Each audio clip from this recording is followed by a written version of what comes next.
Hola, ¿cómo están? Bueno, nos encontramos acá para compartir esta clase sobre los aportes de Max Weber a la administración.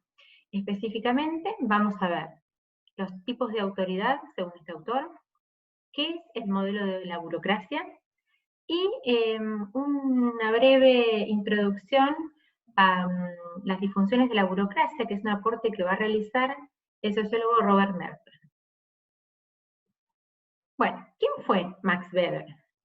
Max Weber fue un sociólogo, filósofo, economista e historiador alemán que, como pueden observar, su periodo de producción académica data de varias décadas antes del arribo de de sus aportes a la administración. Los dos libros fundamentales de Weber que van a tener relevancia para la administración van a ser La ética protestante y el espíritu del capitalismo y Economía y sociedad. Pero, ¿cómo es que ingresa Weber a la administración? Ahí tenemos que ver a otros autores que pertenecen a la corriente del estructuralismo dentro de la administración, que son Talcott Parsons, Merton y Amitai Etzioni. Parsons, en particular, es quien va a traducir la obra de Max Weber y la va a llevar a la Academia Estadounidense y va a desarrollar lo que va a devenir en la sociología de las organizaciones. Merton era un colega de Parsons y es a partir de ellos que se introduce esta estructura teórica de Weber sobre la década del 40. Desde el 40 en adelante que vamos a ver los aportes de Max Weber en la administración.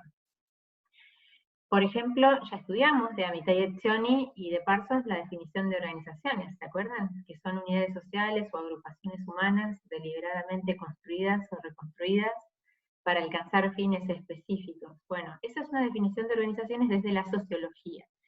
Estos tres autores, Parsons, Merton y Etzioni, son sociólogos estadounidenses y junto con Weber son los principales exponentes de este enfoque dentro de la administración.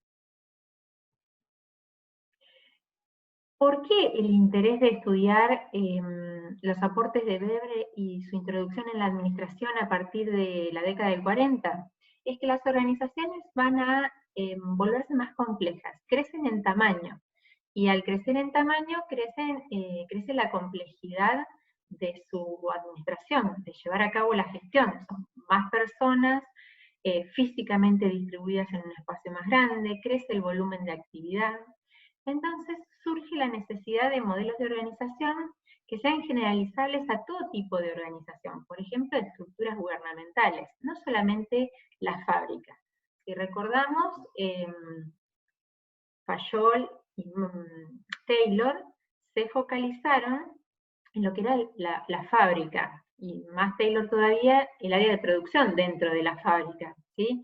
Acá vamos a ver que es un modelo más generalista, el del modelo de la burocracia, porque la intención precisamente es la de hacerla extensible a todo tipo de organizaciones. Con estos autores empezamos a hablar ya de organización, y no de empresa específicamente como hablaban Taylor y Fayol.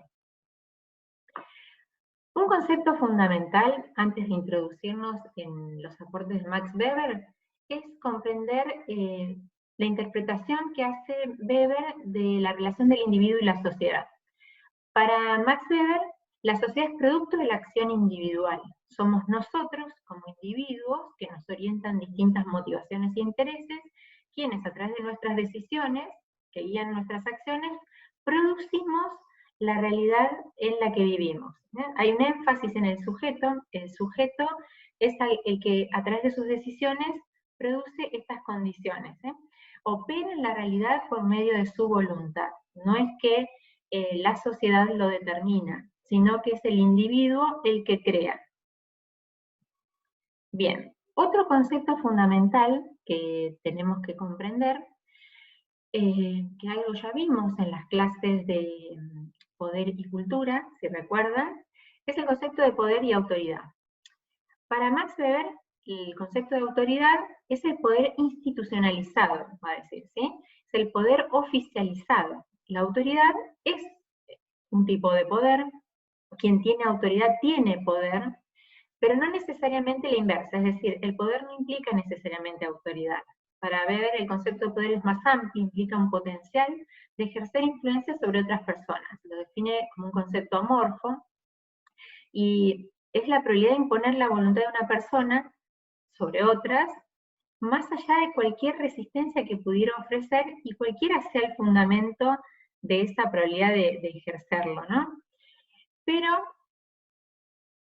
nosotros nos vamos a focalizar específicamente en lo que el autor entiende por autoridad, que es ese poder institucionalizado. La pregunta que se va a hacer es, ¿cómo es que las personas aceptan la autoridad? ¿Ah? ¿Cómo se subordinan?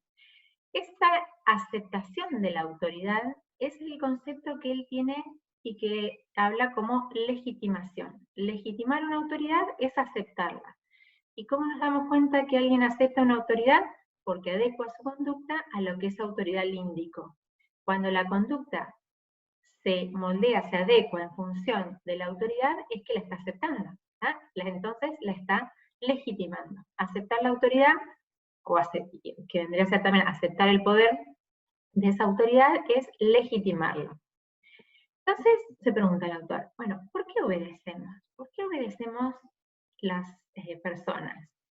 Entonces, si la autoridad implica poder, el poder es una forma de dominación. Entonces, la dominación es una relación de poder en la cual una persona impone su voluntad sobre otros y esa persona cree que tiene el derecho de ejercer el poder y los dominados, o sea, esos subordinados, creen que tienen la obligación de aceptar sus órdenes. Hay un elemento subjetivo muy importante en la teoría de Weber, que es la creencia, ¿sí? El individuo que cree que tiene derecho a ejercer el poder y a su vez su grupo cree que tiene la obligación de aceptar las órdenes que esa persona emite. Entonces, ¿cómo es que cree que tiene que aceptarlo? ¿Cómo legitima esa autoridad quien tiene el derecho de ejercer el poder? Bueno, ahí es cuando el autor va a explicar tres posibles modelos, tres posibles circunstancias por las cuales obedecemos. Voy a hacer una aclaración, que este es el modelo de Max Weber para explicar la autoridad. Podemos leer otros autores que nos van a brindar otras explicaciones que nosotros tomamos. Son herramientas teóricas que nos permiten comprender la realidad. A su vez, voy a explicar el tema desde un enfoque de género, que obviamente no es propio del autor en su época, pero que me tomé esta licencia para introducirlo, para hacer una adecuación a la época en la que yo les estoy explicando el tema, ¿no? Bueno, entonces el enfoque de género está planteado con esa intención. Bueno, vamos a ver, ¿por qué obedecemos? El primer tipo de autoridad que el autor va a explicar es la que llama autoridad tradicional. Es cuando obedecemos por costumbre, porque siempre fue así, por tradición. Puede ser que sea por circunstancia de origen divino, porque se transfiere a través de formas hereditarias, como pueden ser las monarquías. Nosotros en nuestro país no conocimos nunca esa forma, bueno, en forma derivada a través de los virreinatos, pero no en forma como sí podemos encontrar en los estados europeos en sus inicios, ¿no? El elemento subjetivo acá es la creencia en las tradiciones. O sea, se cree en la validez de esa estructura de pensamiento que genera un orden particular. Como se cree en ese orden, se obedece. Es un ejemplo que podemos encontrar en los núcleos familiares. Acá les estoy ilustrando con los reyes de España, con el Papa Francisco I, con el jefe de una organización tribal. Son ejemplos de autoridades que se fundan en la creencia en la tradición. Otro tipo de autoridad que el autor plantea es la autoridad carismática. En este caso se obedece por la influencia de la personalidad del individuo. El grupo, o sea que se subordina, cree en el valor de ese carisma y se identifica por distintas circunstancias. Acá no viene al caso analizar por qué se identifica, porque es un elemento subjetivo que no se analiza, sino que lo que analizamos es que se identifica, y en función de eso adecua su comportamiento a lo que pauta esa autoridad carismática, ¿sí? Puede ser por devoción, por identificación, por referencia. El elemento subjetivo entonces es la creencia en el valor del carisma de esa persona. Los ejemplos que acá les recuperé, por ejemplo, a Javier Mascherano, a Nelson Mandela, el Che Guevara, y ustedes estarán pensando, bueno, voy a tomar el ejemplo de Mascherano, ¿no? Pero alguno de ustedes puede decir, bueno, pero yo no me identifico con Mascherano, no considero que sea carismático. Es válido, porque si volvemos a la definición de qué es la autoridad, entonces tenemos un individuo que cree que tiene el derecho y otros que creen que tienen la obligación. ¿Está? Entonces, no es algo universal, no es que todos nos vamos a identificar con el carisma de Mascherano. Puede ser que algunos sí, puede ser que algunos no. ¿Están? Entonces, quizás en este tipo de autoridad es donde más nos damos cuenta de la necesidad de identificación, ¿no? Que tienen que tener esos seguidores para obedecer. Bueno, y el tercer tipo de autoridad que plantea Weber es el de autoridad legal o burocrática. En este caso, obedecemos porque aceptamos ciertas normas o reglas que fueron previamente establecidas y las consideramos como válidas. En tanto adecuamos nuestra conducta a esa norma, la estamos legitimando. Acá el elemento subjetivo está en la creencia de la validez de la norma para regularizar nuestra conducta. Por ejemplo, ¿por qué no andamos cruzando semáforos en rojo? Porque aceptamos la validez de la norma, en tanto es regulatoria de una pauta de circulación del tránsito. Y aquellos que no la cumplen, no la estarían legitimando, porque la transgreden. ¿Está?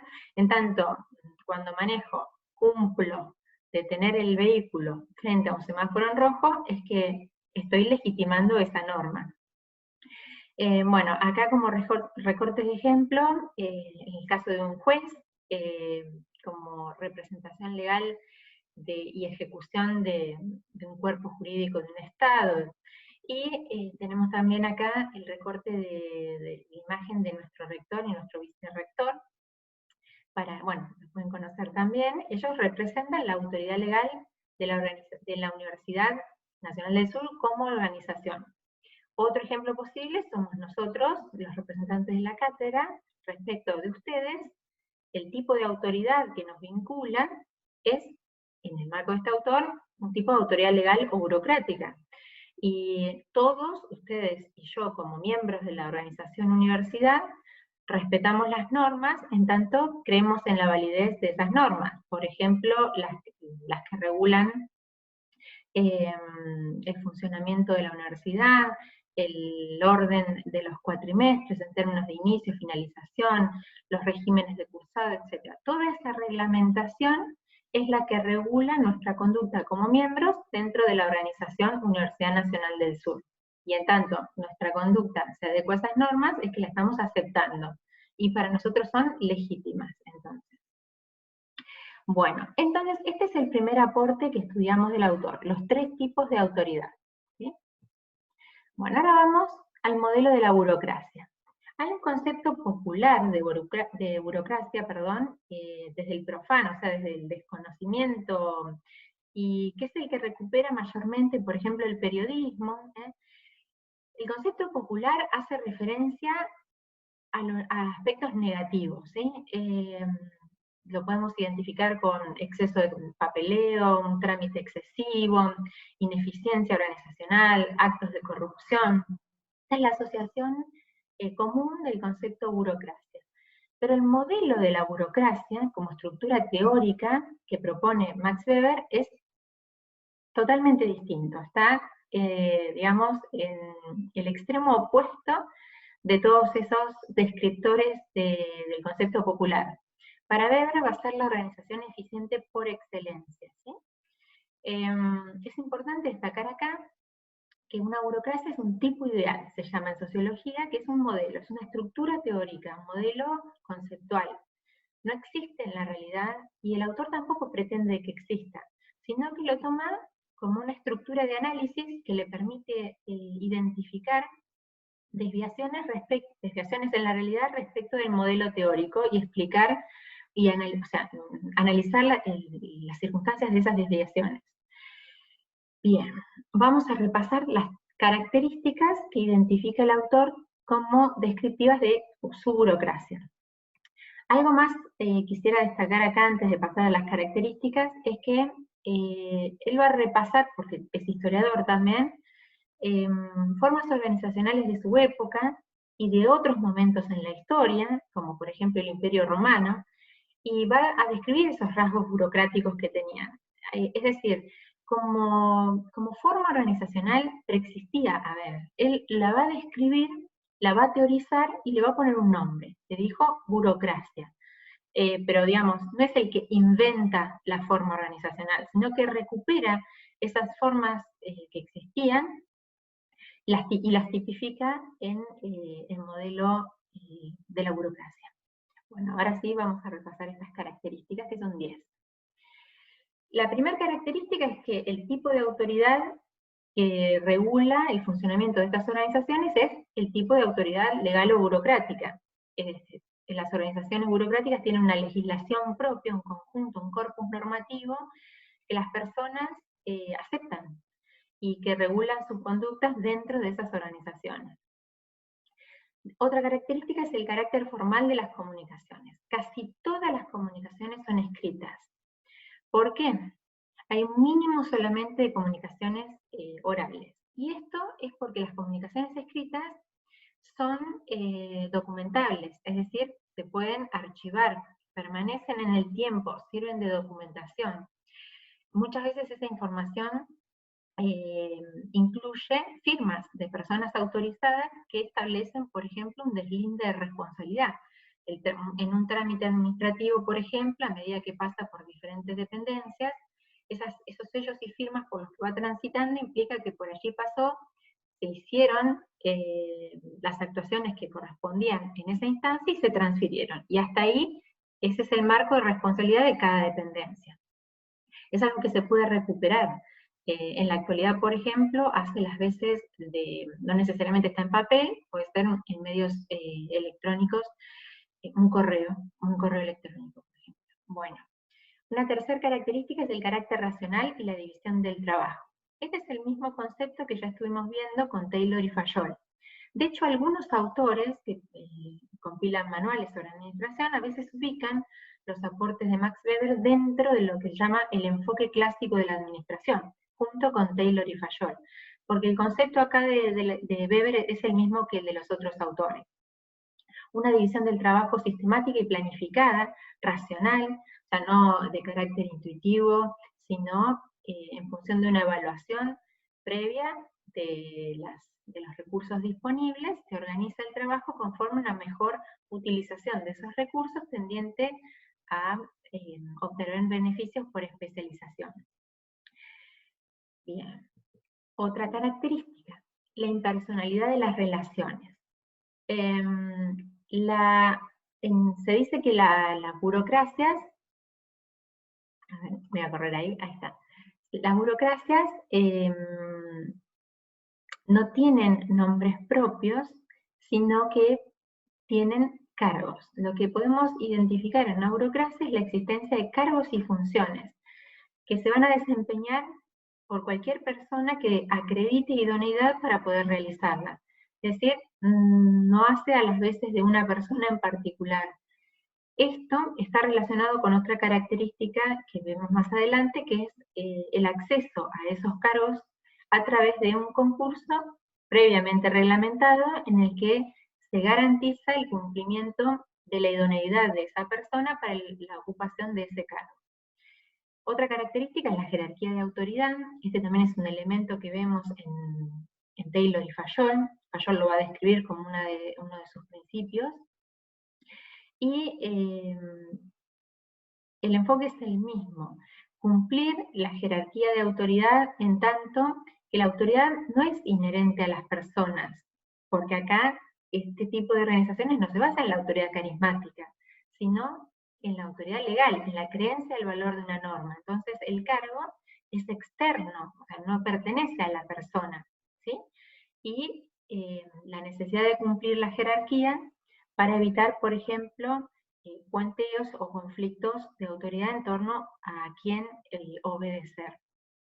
Sexto, lo que tiene que ver con rutinas y procedimientos estandarizados. Todo en las organizaciones burocráticas está normalizado. Recordemos que este es un modelo teórico, no existe en forma pura en la realidad, pero en el modelo se entiende que todo está normalizado, ¿sí? Todo está prescrito, cómo tiene que ser y qué cosas no deben ser. Bueno, el séptimo tiene que ver con este aspecto de competencia técnica y meritocracia que les explicaba anteriormente, que las personas no acceden a su cargo por circunstancias de elecciones discrecionales que tengan otros agentes dentro de la burocracia, sino que acceden por medio de concursos que tienen un reglamento y que establecen las características que tienen que cumplir las personas para ocupar esos cargos. La especialización de la administración: acá ya estamos ante organizaciones en donde quienes la administran no necesariamente son sus dueños o dueñas y propietarios. Los cargos no pueden ser comprados o heredados. Acá vemos ejemplos que pueden pertenecer a otros tipos de autoridad. La profesionalización de los participantes: cada empleado o cada empleada es un especialista en su tarea. Esta es una consecuencia también de la división racional del trabajo. Son asalariados y nombrados por concurso. Y si todas estas características anteriores se cumplen, entonces estamos frente a la 10ª característica, que es la completa previsión de funcionamiento, porque lo que propone una burocracia es lograr certidumbre, la previsibilidad. Si se cumplen todos esos procedimientos y todas estas formas de operar, entonces habremos logrado el máximo de eficiencia. Bien, antes de pasar a las descripciones de las disfunciones de Merton, una aclaración con relación al enfoque burocrático. Si bien no existen en forma pura en la realidad, lo que encontramos, y esto va a ser un aporte de otro estructuralista funcionalista que es Richard Hall, es grados de burocratización. Lo que encontramos son organizaciones más o menos burocratizadas y áreas dentro de las organizaciones que están más o menos burocratizadas. Es una variable de contingencia el tamaño y la edad. A medida que las organizaciones crecen en edad y en tamaño, a medida que se complejizan, a medida que crecen en edad, tienden a crecer también en tamaño y en nivel de actividad. Entonces hay una tendencia a la burocratización. ¿Y por qué? Porque en organizaciones grandes hay una necesidad de recurrir a ciertos resortes burocráticos que permitan, que viabilicen el funcionamiento. Bueno, pensemos en la organización que nos vincula, que es la Universidad Nacional del Sur. Es un tipo de organización burocrática. Entonces, siguiendo este enfoque de Richard Hall, que tenemos organizaciones más o menos burocráticas, podemos identificar qué organizaciones son típicamente burocráticas, o más burocráticas que otras. Por ejemplo, bancos, ¿no? ¿Cómo funcionan los bancos? Varias industrias, por ejemplo, la industria automotriz. Podemos mencionar también dentro del sistema educativo, las escuelas, no solamente las universidades, hospitales, ¿sí? Organizaciones grandes. En organizaciones grandes vamos a encontrar rasgos burocráticos. Bien, ahora sí repasamos lo que Merton llama disfunciones de la burocracia. Merton va a hacer una crítica al modelo weberiano para introducirle la posibilidad de viabilizar su funcionamiento, para que ante la crítica que anula la viabilidad de la burocracia como forma de organización, dice, bueno, a ver, en la realidad se dan estas circunstancias, va a decir. Tenemos que tratar de que no se den, o sea, tenemos que tratar de que la burocracia no se desvirtúe, no se termine cristalizando en estas disfunciones, porque de esa manera estamos perdiendo de vista el sentido de la organización, de las organizaciones consideradas en forma individual. Estas anomalías, a decir, le restan valor como forma organizacional, porque se subvierten los sentidos. Vamos a ver que cada disfunción que va a enumerar él es una consecuencia no prevista del modelo weberiano, ¿sí? Es una exageración, desviación de las 10 características que antes enunciamos. Lo que hace Merton es introducir las variables de la organización informal dentro de esta estructura formal que plantea el modelo weberiano de burocracia. Vamos a repasar estas disfunciones. La primera, internalización de las reglas y apego a los reglamentos. Es porque el sujeto típico de la burocracia weberiana es el burócrata, ¿no? Ese agente que pretende la reproducción de la norma tal cual establece que tiene que ser realizada. Entonces, acá lo que vemos es este apego a los reglamentos es por seguridad, ¿no? Hacer lo que la norma indica frente a cualquier circunstancia, para ese agente es más fácil, ¿sí? Le da seguridad, no tiene que pensar ninguna adecuación, simplemente cumplir la norma. Entonces la norma se vuelve el fin. Se reproduce la norma con independencia de las circunstancias en donde se está aplicando. El exceso de formalismo y papeleo. Este quizás es el rasgo más destacado, que de acá viene ese concepto profano de burocracia, ¿no? Que resalta el trámite excesivo, la cantidad de papeles, el tiempo que lleva hacer un trámite. Podemos evocar circunstancias burocráticas de este tipo también en organismos gubernamentales. Acá, para ejemplificar, en el aula virtual tienen un enlace para ver el trámite, dice el artículo 158 trámites para exportar un pollo, y todas las instituciones que intervienen en ese trámite para viabilizar legalmente la exportación de un pollo. Bien, es engorroso, ¿no? La resistencia a los cambios, porque, como decía anteriormente, cumplir la norma me da seguridad. Y lo nuevo, no sé qué puede llegar a pasar. Entonces, prefiero mantenerme en las formas operativas que conozco, porque en este marco tengo un dominio. En aquello que es nuevo no tengo un dominio, y bueno, lo van a resistir lo más que se pueda para reproducir las formas operativas tradicionales, de modo tal de evitar todo conflicto que se susciten en torno a esa adecuación, resistencia al cambio. Despersonalización de las relaciones. Esta es la consecuencia no deseada del carácter impersonal, que son de las burocracias. Pero ya cuando nos despersonalizamos es que perdemos el sentido de para qué está esa organización. Veíamos en la unidad 1 que las organizaciones las constituyen personas con intereses en común para satisfacer necesidades que tienen, y la sociedad en su conjunto necesita de las organizaciones para satisfacer sus necesidades. Entonces, si las organizaciones se despersonalizan en exceso o en extremo, ¿para qué están? O sea, pierden su sentido, su función dentro de la sociedad. La categorización como base del proceso decisorio, acá es el excesivo apego a la jerarquía, hace lento el proceso decisorio, hace que se pierda oportunidad de resolver un problema, o de que esté al alcance decisorio de las personas que mejor conocen una problemática, y el hecho de tener que derivar hacia arriba en la estructura hace que no solamente demore, que lleve más tiempo, sino que además quizás no son las personas que más estén en condiciones condición de resolver esa problemática porque no la tienen cerca, no la conocen íntimamente. Superconformidad a las rutinas, esto es el acostumbramiento, la reproducción de la norma y de una forma de hacer en la que el sujeto está entrenado, ¿no? Y produce rigidez, produce inercia.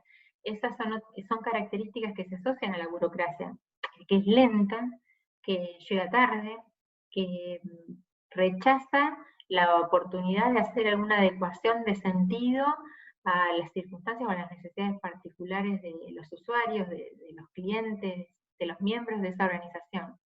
Exhibición de señales de autoridad, esto es cuando se desvirtúa el sentido del poder legal que representa el tipo de autoridad dentro de estas organizaciones, ¿no? Eso se puede manifestar desde aquellos que ocupan los cargos superiores dentro de esa organización, o en un trámite operativo inferior, el hecho de que nuestro trámite tenga un sello, por ejemplo, y que sin ese sello no podamos seguir adelante para completar aquello que necesitemos. Está en la distribución de los espacios, está en la distribución de los recursos. La exhibición de señales de autoridad no necesariamente se corporiza o es algo tangible, puede estar dentro del orden del intangible, por ejemplo, en lo presupuestario.